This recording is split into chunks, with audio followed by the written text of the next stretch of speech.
I'm about to diagnose the worst thing about review scores. All of them, across all mediums, and it's not what you'd expect. It's not the reviewer, it's not the criteria, it's not the website doing it, that's all just noise. The problem with reviews is the scale. The thing they're all boiling the reviews down to is broken. And I'm not saying that you can't boil down reviews to a number either.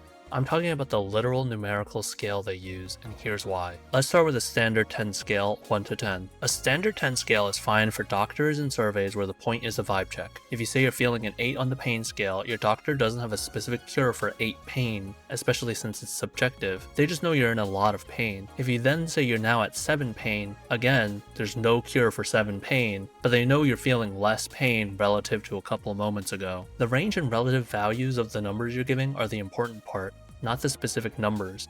But if you wanted to give a numerical score to how much you recommend something, I want that number to be consistent if you're going to use it as a measure against other things. I don't want to hear you say this game's an 8, and then when you're having a real good day in it, you say it's a 9. Or a movie's a 9, but an actor kind of annoys you, so now it's an 8. I know reviews are inherently opinions, and so they can shift up or down, but it's about how fuzzy these numbers are. You may think the scale being larger means it's more accurate, but it really isn't, and you can see this by just checking the reviews for any movie on IMDB. I'm using IMDB because this is a collection of a lot of user reviews, so you can't call any individual reviewer stupid for the overall trends seen. Maybe you can disagree with the users of the site as a whole, but I promise you in any site collecting user reviews you can find these trends. Off the top of my head, MyAnimeList is another example, but back to IMDb. Whenever you look at any of these score distributions on a larger number scale, you can see the inherent issue with them. People have favorite numbers. On popular movies, you can see them spiking at 10 out of 10, but also at 1 out of 10.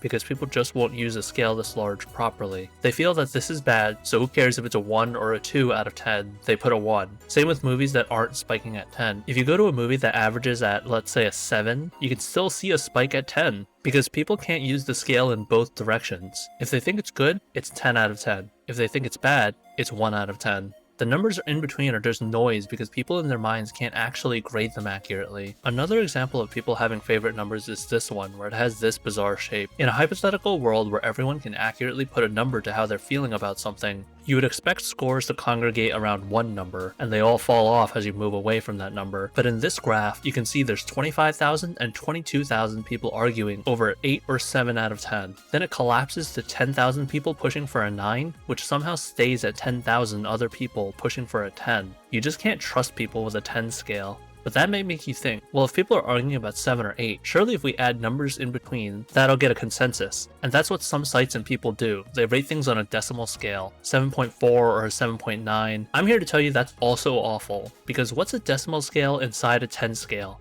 That's a 100 scale you're hiding back there. If you saw the 10 scale and thought giving people more numbers would make it better, I would like to assure you it does not. I actually think the best evidence of this is just showing you two different games and having you guess the numerical difference in between their average critic scores out of 100. This is so you can try and conceptualize how small a one difference is numerically compared to how different the games are in your mind. And these are averages, so once again, you can't complain about any individual reviewer being biased. Also, we're using critic averages instead of player averages because some games have literally just 2 player reviews making up the average. Alright, here's the first one, Psychonauts vs Ori and the Blind Forest. This was a 1-point difference, 89 versus 88. Now how about Ori and the Blind Forest against God of War Ragnarok Valhalla? Exact same score, 0-point difference. Let's do 2 games in the same genre, Hades 2 and Dead Cells. 6-point difference, 95 against 89. Hades 2 against Hades 1. 1-point difference, 95 and 94. Hearthstone and Slay the Spire. 2 points, 87, 89. Last one, and this one's the hardest one because I'll make it harder to guess. Out of this ordered list from bottom to top, what would you say is the score gap between each one? Hades 2, Astrobot, Elden Ring, Grand Theft Auto 4, Tears of the Kingdom, and Red Dead Redemption 2.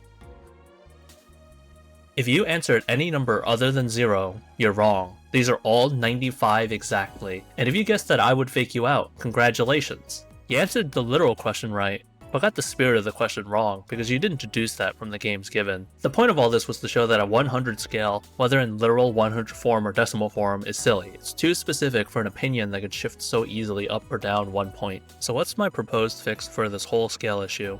I actually think it's pretty simple, and you can come to my same conclusion if you just work backwards and find the smallest viable scale for meaningful score differences. Let's start with the simplest one, a 1 scale. This is the funniest scale to use, but obviously it has no differences in opinions, so it's out. One up from that is a 2 scale. This is better. You can now rate things as things you like or do not like. However, because this is even, it runs into the problem with even numbered scales, and that's the fact that there's no middle number to put options into. Statistically, a 1 out of 2 is 50%, so that's the middle, but that's not how people would use a numbered scale. Rating something 1 out of 2 instead of 2 out of 2 just means it's the worst option, not that it's average, 50%. Also, as a tangent, letting you score a 0 on any of these scales to fix this is also silly, because that makes the scale into another scale. A 0 on the scale makes it a 3 scale, because there are 3 answers, 0, 1, and 2. You may as well just use 1, 2, 3. It's the same thing. Speaking of 3, that's the next scale. This might initially seem like the perfect option, and it may be for some people, but I believe this is missing just a tiny bit more nuance. It's missing the ability to say that something is not perfect, but also not bad and not average. Only having 3 buckets means things are either perfectly scoring, terribly scoring, or mid, so let's move on. A 4 scale has the same issue as a 2 scale. You're picking above the middle line or below the middle line, so we may as well add the middle line and make it a 5 scale. This is what I believe to be the perfect scale. A 5 scale is as small as you can get with all the notable opinions you can have about a thing. A 5 out of 5 is perfect or very close to it. A 4 out of 5 is one step below that, at what you would define as comfortably good. 3 out of 5 is your middling result, for things that don't make you feel anything. 2 out of 5 is bad, but not bad enough to hate, and for things you hate, 1 out of 5. That's it, that's the perfect scale.